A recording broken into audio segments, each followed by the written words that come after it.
Hey everybody, I'm cold. So I got my little blanket. Okay, so I wanted to jump on here real quick. I know earlier today when I did my munch pack video, you guys saw this on my neck. And you can hear the change in my voice. Thankfully, it will go back to normal. It may take a month or so, but it will go back to normal. Praise the Lord, okay? Now, so I'm just going to tell you real quick because I want to encourage those who are out there dealing with hyperparathyroidism. It is a horrible disease. Horrible, okay? It's nothing that you would even wish probably on your worst enemy. I was diagnosed in 2016 after having so many issues, so many ER visits, and so many trips to my primary care doctor.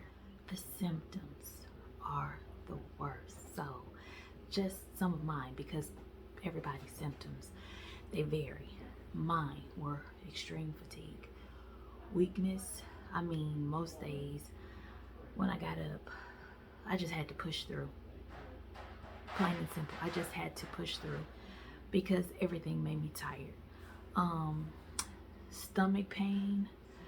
I had stomach issues galore.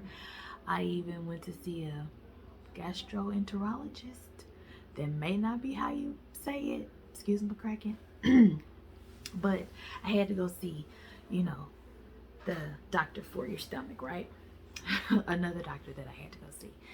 Also, the bone pain, brain fog, memory loss, frequent urination, kidney stones, kidney failure at a more advanced level. Also, along with the kidney issues and stuff and stomach issues, you have nausea, which is horrible. Some people experience loss of appetite. I had an appetite, but once I would start eating, it would just make me not want it anymore. It would make me nauseous. The achy bones, confusion, memory loss also causes high blood pressure in a lot of people. I was one of those people who got high blood pressure from hyperparathyroidism. That's, the gist of it. The symptoms are just general overall feeling of being unwell. Good thing I have a really good doctor, so he really tried hard to treat all of my symptoms. He thought some of them were related to PTSD. My brother passed away. He was 23 years old, and I took it really, really hard. It was unexpected. He died in a car accident, and I struggled with that for a while. And for about 2 years after his passing, I just had a hard time. I had anxiety real bad. I had panic attacks really bad. And I battled with some depression. I know we don't normally talk about that in our culture or whatever, but you need to talk about it, okay? Because you need to get help. I did not have a therapist or anything like that. But once I realized that I had so much going on, I actually became a therapist myself. I did take a course to become a belief therapist. And I am a certified belief therapist now. I use it all the time because I meet so many people who are going through, especially with the times that we're living in right now with everything going on. It's just a lot for people to handle right now. But I am finally at a place in my life where I can cope. And I'm happy about that, and I thank God for that. So back to the hyperparathyroidism, okay? It wreaks havoc on your body and in your life, okay? So just to start, let me tell you about the symptoms.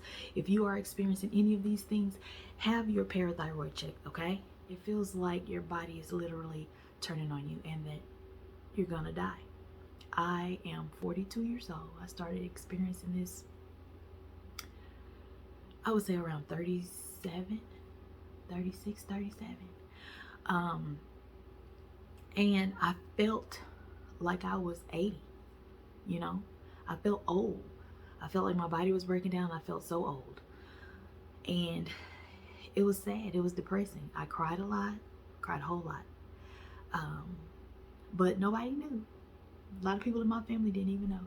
My brother still tells me now he would have never known that I was struggling so hard, because when I saw them, I put on a happy face. I was smiling, I was laughing, I was my goofy self.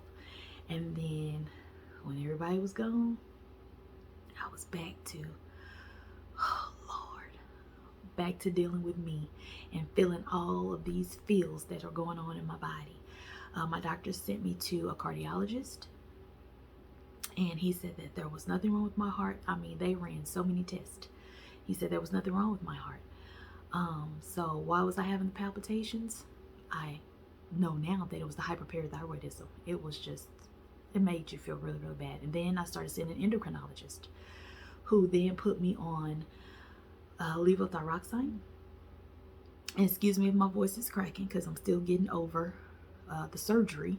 So it'll crack from time to time. But anyway, the endocrinologist put me on levothyroxine. She said that my thyroid was underactive.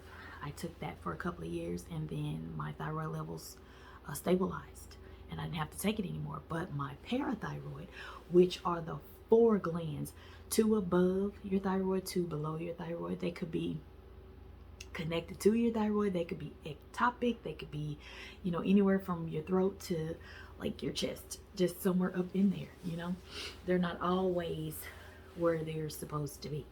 And I learned that later on after getting a lot of information on hyperparathyroidism. Also, finally, my doctor sent me to get a scan of my throat, of my neck, and they found an adenoma, or a parathyroid tumor. He then from there sent me to an ENT doctor. When I got to him, I was already at my wit's end, okay? And he wanted to run more tests. He wanted me to get an ionized calcium test. He wanted me to do like a 24-hour urine. I'm like, then he wanted to send me to have a Sesame scan. And I'm thinking, sir, I have been suffering.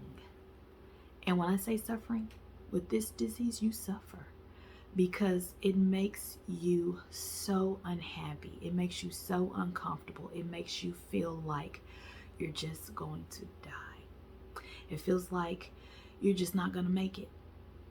I knew I was going to make it though, because I kept praying and I kept asking God to help me through that time in my life, this time in my life. And he did. He did. And I'm so grateful. If you are experiencing achy bones, brain fog, stomach issues, kidney stones, if you're experiencing, like I said, palpitations, panic attacks, all of those things are all related to your parathyroid. One little bitty gland can cause so much trouble if it's producing too much of what it's supposed to produce. And it needs to go. I mean, it just really needs to go. Finally, I told my doctor I cannot continue to go to all these different doctors only to tell me that I have to do something else or take another test. My husband said, you should join a support group. So I went on Facebook and I found a support group. As soon as I got in the group, I posted in the group and I said, hey y'all, been dealing with it for this long. This is what I've been going through. I don't know what all of you guys have been facing or what you have been feeling, but I need help and I need a doctor, and I need a doctor who specializes in this. There are only, I think, 3 doctors in Texas that actually like specialize in this. So when I saw Dr. Garner, she said it was her, the team at UT Southwestern, and I think a doctor in Wichita Falls. So she was about an hour and 15 minutes away from me. I didn't mind doing the travel. I was desperate at this point. I mean, I was really desperate. Went to her. First appointment was wonderful. She told me everything I was going through. I didn't even have to explain it to her. And I've explained it to so many doctors. I didn't have to explain it to her at all. She knew right away just from looking at my medical records. She did a neck scan right there in her office. She found the tumor right away. It was sitting right there in the front, lower left. She spotted it and she said it has come out. You just need to decide when you want to have the surgery. I'm like, wow, that was easy. Only if this would happen 5 years, 6 years ago. So, but I know everything's in God's timing. Anyway, she scheduled my surgery for the very next week.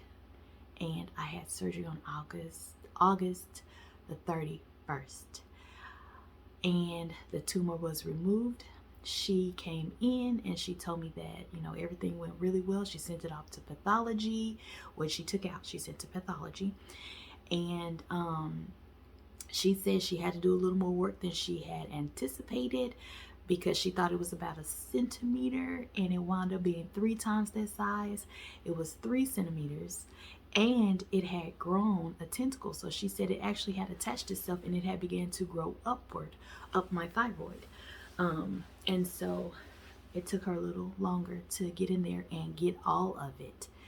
So, but it's gone. And after it was removed, I woke up in recovery and I was kind of moving my body a little bit.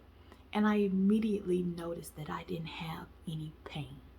This was the first time that I have been pain-free in at least 4 or 5 years. I've had pain every single day for at least 4 or 5 years. And to wake up with no pain. I'm not supposed to cry. Okay.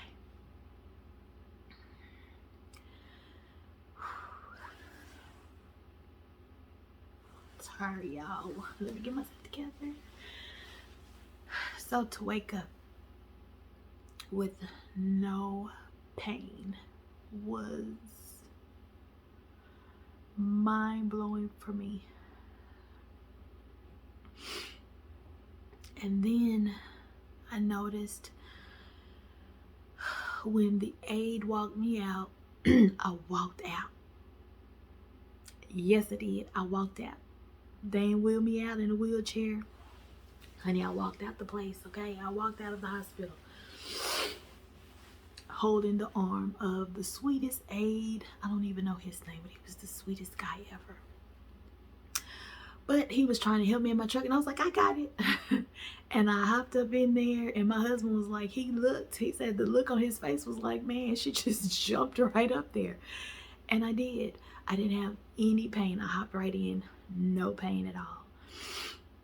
Got home, and this has probably been the best decision that I've ever made. It has been so freeing.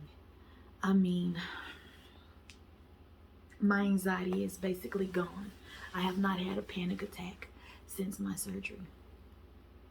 I did have a calcium crash, which is to be expected, because your thyroids, they kind of wake up, you know, the ones that you have left. They got to wake up and they got to start producing. The one parathyroid has been overproducing for so long, the other ones almost kind of go dormant sometimes. And so they kind of have to wake up. You can get what they call hungry bones. And I thought that was so funny. But your bones will start absorbing all of the calcium in your body and you'll have a calcium crash. and you'll have to take a whole lot of calcium, which I did. I was taking like 4 or 5 at a time, calcium supplements, magnesium, vitamin D, and I was chewing Tums like they were candy. But that helped with the calcium crashes. And I only had it maybe 2 or 3 times so far, but I still continue to chew Tums a couple of times a day just to make sure that I'm good to go. And you don't have to do that forever. I'll probably do it for a couple of weeks just to make sure that my calcium levels are okay. And then, you know, when I go to my follow-up for surgery, and they get the blood lab work done or whatever, I'll know if I need to continue to take some calcium or not. But I just want to encourage that person who is out there dealing with this, get the surgery. It is life changing. Do you hear me? Get the surgery. It's life changing. If you're dealing with any type of symptoms where you have achy bones, you have kidney stones, you have kidney disease, because this tumor, the adenoma, the hyperparathyroidism, can cause so many things. Now, it takes a while. It makes you miserable along the way. It may take a while, but it causes osteoporosis, kidney failure, heart failure. What else? A lot. It does a lot. It can do a lot. It happens over time, but if you ignore the symptoms, it will make you so miserable along the way. Or if you don't know what to look for, it just wreaks havoc, and it makes you feel so bad. And yes, you will be sad. Yes, you will be depressed. Yes, you will want to give up. But there is no give up in my DNA. I'm a child of the King, and He would not allow me to give up. So, if you have any of those symptoms, ask your doctor to check your parathyroid if it has not been checked. I had normal calcium. I don't know all the terminology. I think it's normal calcemic. I think that's what you call it, hyperparathyroidism, because every time I would go, my calcium level would be normal. And normally with this disease, your calcium is elevated. And mine would always be normal, but my parathyroid hormone would always be really high. And so you can have normal calcium levels and still have a tumor or still have a diseased gland. And if that's the case, it has to come out. There is no cure other than surgery. I did get a call back from the nurse to let me know that it was benign. Praise the Lord. Most of the time they are not cancerous. I think it's maybe 2% of the time or something like that. It's really low. But that little thing is probably the most awful little creature that could be in your body, because it literally makes your life hell. And I'm just telling the truth. But I am free from it now. I thank God for it. And I just wanted to come on here and let you guys know that I'm okay. Even though you saw me smiling in videos and stuff, after them videos, I might not have been smiling. But I'm smiling now. I'm smiling on the video, off the video. I'm happy. I am truly happy. And I'm so grateful to God for the group that I found on Facebook. I'm so grateful that God even put that into my husband to tell me to find the group, because I found the doctor that specializes in this from a lady, a sweet girl in the group who has not yet had her surgery because she had COVID. Bless her heart. She's getting over COVID. Her and her husband, her children are getting over COVID. But she told me about Dr. Gardner, and she has been a blessing, a little angel in my life. And she don't even know it. She probably ain't even gonna watch this video, but it don't matter. Her name is Jennifer. I love Jennifer. I've never met Jennifer, but I love little Jennifer, because she told me about this doctor, and she has encouraged me in the group. And now I'm here to encourage her and others to let them know that this is not the end of the road for you. There is help. Get that surgery. You're going to feel so much better. But I just wanted to let you know your girl is okay. I'm all right, y'all. I'm blessed and I'm loving life. And I'm just grateful that all that stuff is behind me now. After years and years and years of going through it, it's over. When God says it's over, y'all. And he has taken that burden away from me. And now I am here to be able to tell you all that everything is all right. Okay? I love y'all so much. I thank y'all for watching. I didn't mean to hold y'all this long, but I just had to get on here and I had to tell y'all, you know, I had to give this testimony. Somebody out there, I don't know who watching, but somebody out there needed to hear it and needed to be encouraged. Hyperparathyroidism. Get you some help. The doctor that I use is Dr. Garner. She's in Denton, Texas, and she is great. Look her up if you're in Texas, or if you're in the area, or if you're experiencing anything that I've said. She's really, really good. She is a great doctor. Dr. Carolyn Garner. She is a great doctor. And I am here to tell y'all that, and we had to pay for this surgery out of pocket. And I didn't mind. It was worth it. It was worth every penny to get my life back. Okay, that's it. I gotta go, y'all, because I'll start crying. I'm trying not to cry on y'all. But you just don't understand how happy I am. But I'm gonna get off of here, and I will see y'all on the next video. Click on the link and go to the next one. Or go like and subscribe, share, comment, whatever. And look at the other videos. Like them. Share them. All right? I love y'all so very much. And talk to you later. God bless you.